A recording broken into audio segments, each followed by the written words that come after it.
gente fala agora sobre a primeira importante vitória aí do senador do Paraná, Sérgio Moro, recém-chegado aí, uma casa importantíssima de extremo peso político, já na largada. É a mais importante, né, Rafa? Não, no Senado. É a casa alta, né? Casa alta.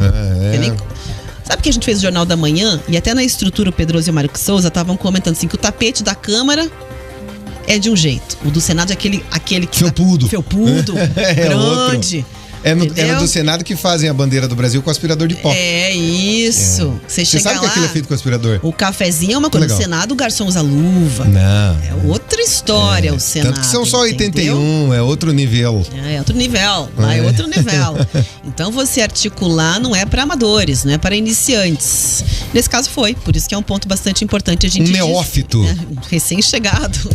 Exatamente. Sérgio Moro, então, conseguindo aí número significativo, apoio de 27 políticos para desarquivar, desengavetar aí o projeto da prisão em segunda instância, né?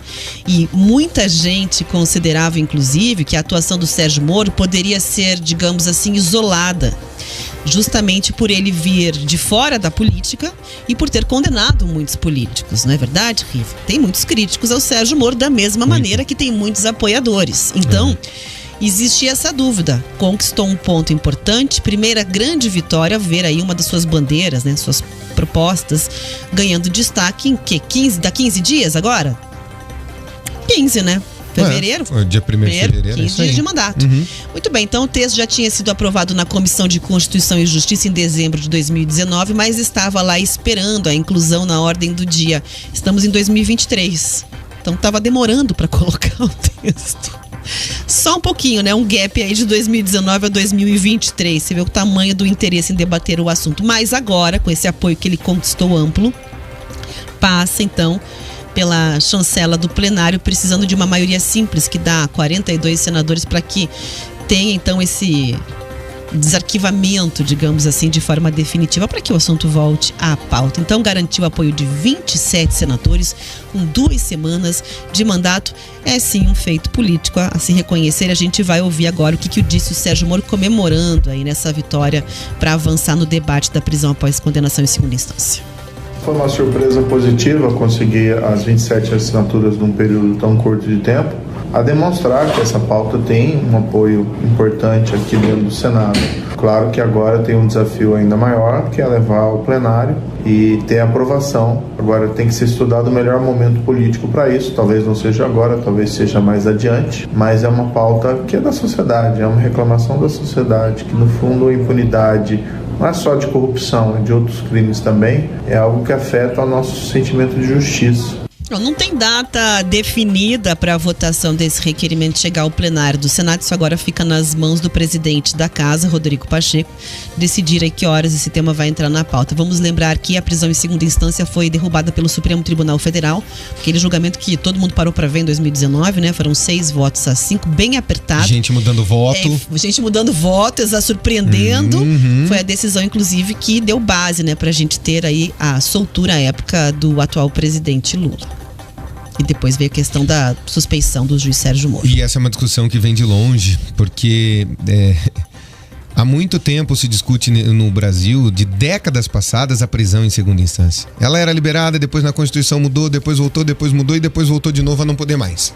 Agora, em 2019, essa última. Com juízes, né, magistrados ou ministros do Supremo, mudando de visão pela mais pura arrogância, pelo mais puro egocentrismo. Não vamos citar nomes aqui, todos sabem quem são os mais egocêntricos dentro do Supremo Tribunal Federal. Não preciso eu aqui ficar falando, né? Não me venha com esse seu mau sentimento. Não, venha com esse mau sentimento pra cima de mim, né? Nós sabemos quem são. E a prisão em segunda instância, ela foi usada para prender o Lula, e a mudança dela em 2019 foi para que o Lula pudesse voltar para a política. Ou eu tô mentindo, eu tô falando alguma coisa aqui que não é verdade, gente? Ou não foi uma mudança para que ele voltasse pro jogo político? É óbvio que foi. O mesmo jogo político que tirou foi o mesmo jogo político jurídico que colocou. E é bobo aqui. Não nos tratem como bobo. Todo mundo sabe o que é ET, o que é balão aqui. Todo mundo sabe quem é ET, todo mundo sabe quem é o Bilu, né? Busquem o conhecimento. Lembra do ET Bilu que falava isso? Busquem o conhecimento. É isso, gente. Todo mundo sabe quem é ET de verdade, quem é marciano de verdade, quem é o ET Bilu na parada. Agora, é uma grande vitória do Moro? É uma grande vitória do Moro. Você não tenha dúvida disso, estava parado há muito tempo. Mas por que é uma grande vitória de Moro? Porque ele ainda é um símbolo do lavajatismo. O lavajatismo é vivo, a Lava Jato é morta. Essa é a grande diferença entre as duas coisas. O movimento lavajatista vivo, a Lava Jato sepultada. Certo? Mas traz ainda essa ideia num Congresso que é mais de direita, de centro-direita, mais punitivista. E eu sou super a favor da segunda instância, porque os outros... Veja, vamos pegar o exemplo da sentença do Dirceu. A sentença não foi mudada em si. Revisou-se, são instâncias superiores revisionais ou de confirmação. Mas dificilmente se cancela, se anula, se não provar que no processo está tudo errado. Então você manteve a condenação do lado, tirou aqui uma do outro, aquilo ali ia colar, mas já pagou parte da pena dele na segunda instância. E se tiver alguma coisa, é descontado lá no final. Então, quando você tem um colegiado, quando mais de um juiz decide, fica muito difícil de você mudar a ideia do judiciário inteiro. Porque quando mais de um decide, você já tem o início de uma percepção de culpa formada. A culpa na segunda instância, ela já está formada. Aliás, ela já está confirmada. Ela é formada na primeira, confirmada na segunda. Ou revisada na segunda, ou cancelada na segunda, dificilmente cancelada. Então não tem porquê a pessoa não começar a cumprir a sua pena.